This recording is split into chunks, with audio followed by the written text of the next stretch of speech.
Karibu mpendwa msikilizaji na mfuatiliaji wa St. Gaspar Media katika kipindi cha maisha ya watakatifu.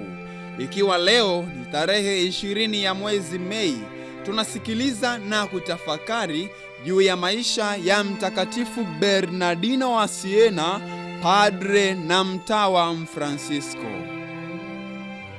Mtakatifu Antoninus, askofu mkuu wa Florence, anaanza wasifu wa Bernardino kwa maneno haya: neema za Mungu Mwokozi wetu zilijionesha kwa mtumishi wake Bernardino, ambaye aling'aa kama nyota angavu katika lindi la giza, na kwa mwangaza wa kimbingu wa fadhila yake na mafundisho yake alifukuzia mbali giza. Mtakatifu huyu mkubwa alitoka katika familia ya kisharifu ya zamani ya Albizech ya Siena, na alizaliwa mnamo tarehe 7 mwezi Septemba mwaka 1380 katika mji wa Massa uliokuwa chini ya utawala wa Siena, ambako baba yake alikuwa gavana. Alipokuwa na umri wa miaka 7 tu alipoteza wazazi wake, lakini alilelewa katika uchaji wa Mungu na ndugu wadogo. Huko alishiriki maadhimisho matakatifu kwa ibada bora na kusikiliza mahubiri kwa makini, hivi kwamba aliweza kuyarudia kwa wenzake. Bernardino alipenda usafi wa moyo kuliko fadhila zote. Alipohudhuria masomo ya sekondari huko Siena, hakuweza kusikiliza neno lolote baya bila kuona haya ama soni, hivi kwamba wale waliotamka wenyewe waliona haya. Kulipokuwa na mazungumzo machafu miongoni mwao, wao waliasitisha mara walipomuona Bernardino amekaribia, wakisema, nyamazeni, Bernardino anakuja. Ingawa kijana huyu mtakatifu alikuwa mpole sana na rafiki wa wote, hata hivyo aliweza kupatwa na ghadhabu ikiwa kanuni za adhabu zilivunjwa. Siku moja, raia mmoja maarufu kwa makusudi alimtamkia matusi sokoni hadharani. Bernardino alimzaba kibao usoni, na huku watazamaji wakicheka, raia huyo aliondoka kwa aibu. Bernardino aliunganisha upendo mkubwa kwa usafi wa moyo na ibada yenye upendo kwa Bikira Maria, ambaye alizoea kumuita mpenzi wake. Kutokana na ibada kwake kila siku, alitembelea sanamu ya Bikira Maria nje kidogo ya mji wa Siena. Alisali pale kwa ajili ya kuelewa wito wake. Mama wa neema aliyemlinda katika ulimwengu sasa alimuongoza mpaka kwenye maisha ya utawa. Katika konventi ndogo tulivu ya Mtakatifu Maria wa Colombaio, konventi ambayo ilikuwa imeanzishwa na Mtakatifu Fransisko mwenyewe, Bernardino alipokea vazi la kitawa katika sikukuu ya kuzaliwa kwa Bikira Maria mnamo mwaka 1402. Katika sikukuu ile ile mwaka uliofuata alifanya profesio na ibada ya kupadirishwa na kuteuliwa kuwa mhubiri, ambapo alitoa mahubiri yake ya kwanza kwenye sikukuu ya kuzaliwa Bikira Maria. Hata hivyo, kwa kuwa sauti ya Bernardino ilikuwa dhaifu na ya kukwaruza, alionekana kutofaa kwa kazi ya kuhubiri. Hata hapa mama yake mpendwa alimsaidia. Kwa maombi yake, ghafla sauti yake ilipata kuwa na nguvu na ya kupendeza, hivi kwamba alikuwa mmoja wa wahubiri maarufu. Kuanzia hapo alianza safari kwenda Italia kuwatangazia watu fadhila na tuzo yake, upotovu na adhabu yake.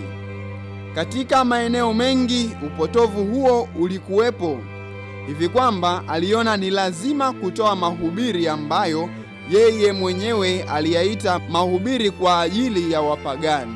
Matunda yake yalikuwa makubwa. Papa Pius wa pili alimfananisha na mtume wa mataifa na alimuita Paulo mwingine. Baada ya kuitikisa mioyo yao kwa ukweli mtupu, alimwaga ndani mwao mafuta mororo ya jina tamu la Yesu Mwokozi na Mkombozi, na alihubiri juu ya Maria mama wa huruma.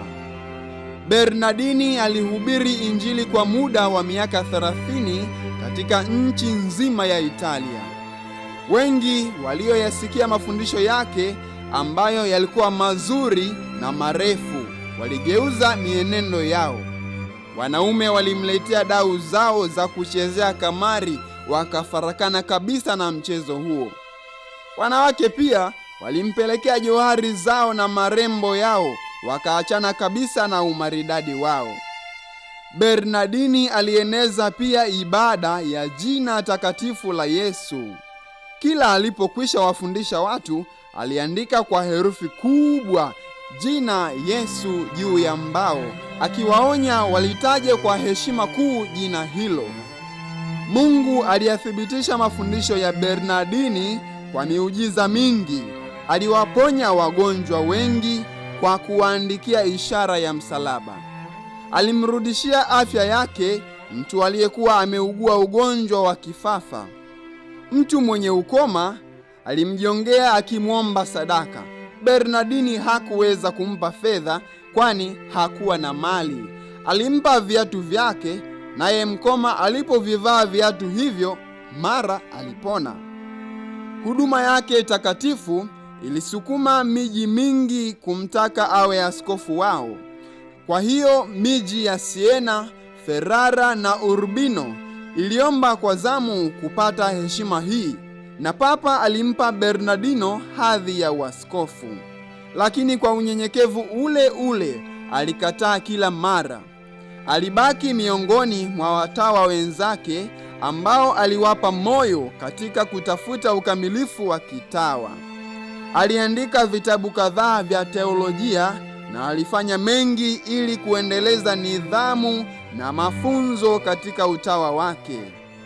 Akijaliwa mastahili na fadhila, alifariki dunia huko Aquila mnamo tarehe 20 ya mwezi Mei mwaka 1444. Papa Nicholas wa tano alimtangaza kuwa mtakatifu miaka 6 baadaye, kwa sababu miujiza mingi ilitendeka kwenye kaburi lake. Wakazi wa Aquila walijenga kanisa zuri na kaburi zuri la marumaru kwa heshima yake. Itukuzwe damu ya Kristo! Milele amina. Tafakari fupi inayotokana na maisha ya Mtakatifu Bernardino wa Siena, padre na mtawa Mfransisko. Katika matendo yako yote, tafuta kwanza ufalme wa Mungu na utukufu wake. Wavumilie wengine kindugu kwa upendo, na tenda kwanza yale unayokusudia kuwafundisha wengine.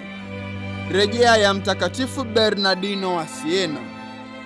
Watakatifu wengine tarehe 20 ya mwezi wa 5: Mtakatifu Valeria na Mtakatifu Aquilas mfiadini wa Misri.